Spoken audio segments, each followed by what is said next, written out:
Oh dear, here we go again. How's it going, guys? Angus here from Makers Muse. It's currently past midnight. I've been at a trade show all day, but I had to get this video out to you. Basically, I need to update you guys on the Peachy Printer. So, for those who haven't seen, basically, the Peachy Printer was the darling of 2013 in the low-cost Kickstarter 3D printers.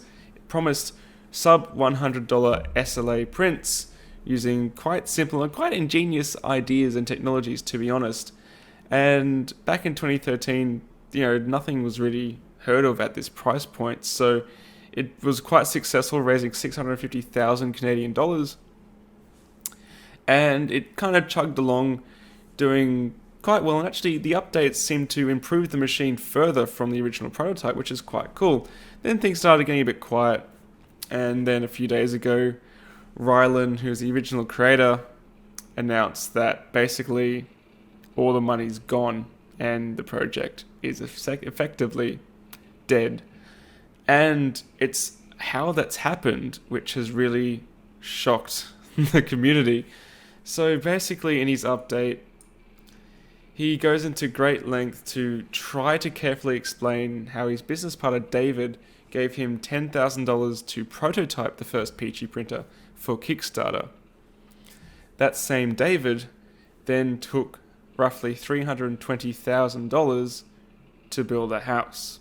And I'm not going to play the video now. Definitely go watch both videos, including the interviews with backers that Rylan does. Essentially, it seems to be that David intended to pay it back, but either way, the money is completely gone. Rylan has nothing left, and the project is effectively dead. So, where does that leave it? Well, I've been covering a lot of Kickstarter projects recently, and this I'm not quite sure how to feel about this. I'm almost numbed by it. I'm upset, I'm angry, but at the same time, I kind of see this stuff coming.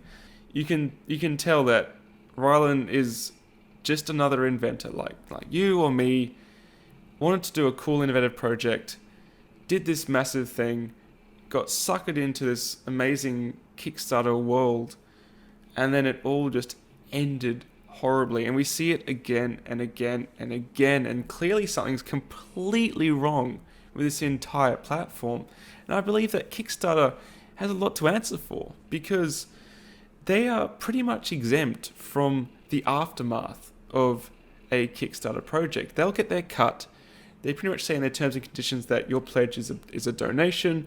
The creator of that project they'll have to endeavor to their, as much as they can, however they word it, to deliver what you have pledged for, but it's not guaranteed, essentially giving them a way out. And that's not saying that Rylan should be prosecuted or anything like that, but it means they're kind of washing their hands of any responsibility. Essentially, when you back a project, you have probably 60 to 90 days to do a chargeback on your credit card if you really get cold feet. But this is 3 years later, basically almost 3 years later from when the project launched. Now that's way too late to do a chargeback, and clearly it's way too late to recover any of that money, regardless if this David guy intended to refund it or not. So I, again, highly recommend check the videos out. They're actually produced really well, which may lead some people to believe that this is a further scam. But I've been watching them, and I don't think so. I think this is just, again, a case of someone who's been thrust into this world and then just dealt an exceedingly bad hand by a terrible, terrible business partner. So if it's a lesson to go by, definitely know who you're going into business with, because if someone gives you $10,000 to make a prototype, you might want to jump for it, but this sort of stuff happens down the line. You need to know what sort of person you're dealing with. And yeah, that's pretty much all I can say about it. So in terms of other Kickstarter projects, we have stuff like the Trinus. They are currently in production. I'm quite confident they'll deliver. We have the Olo. Yet to see if that actually ever pays off. I am very skeptical about that project.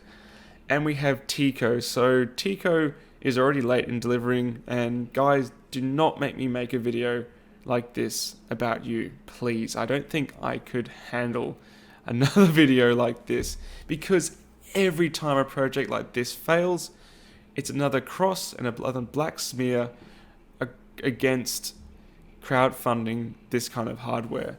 There's been a lot of successful crowdfunded hardware projects. There's been equally as many failures. And I myself intend to crowdfund things in future. I have many plans. And I do not want projects like this to stop my ability to use crowdfunding to its full potential. So again, I'm a bit numbed by this. I'm upset by it. I'm upset because so many people lost their money. I'm upset because Rylan has to deal with all this backlash, and he's clearly just a tinkerer and a hobbyist like you or me. But there it is. So like, comment, subscribe, whatever. Let me know in the comments what you think. Do you think it's a scam? Do you think it's legit? Do you think it's, has he handled it well? There's a lot of information there on this David guy. Some people have said in various comments that offering so much evidence against him may hamper the progress of charges being laid against him. I don't know. Technically it would be embezzlement. Am I wrong? Let me know in the comments. I'd love to hear your thoughts. I'm going to bed, and I'll see you guys very shortly here on Makers Muse. Bye.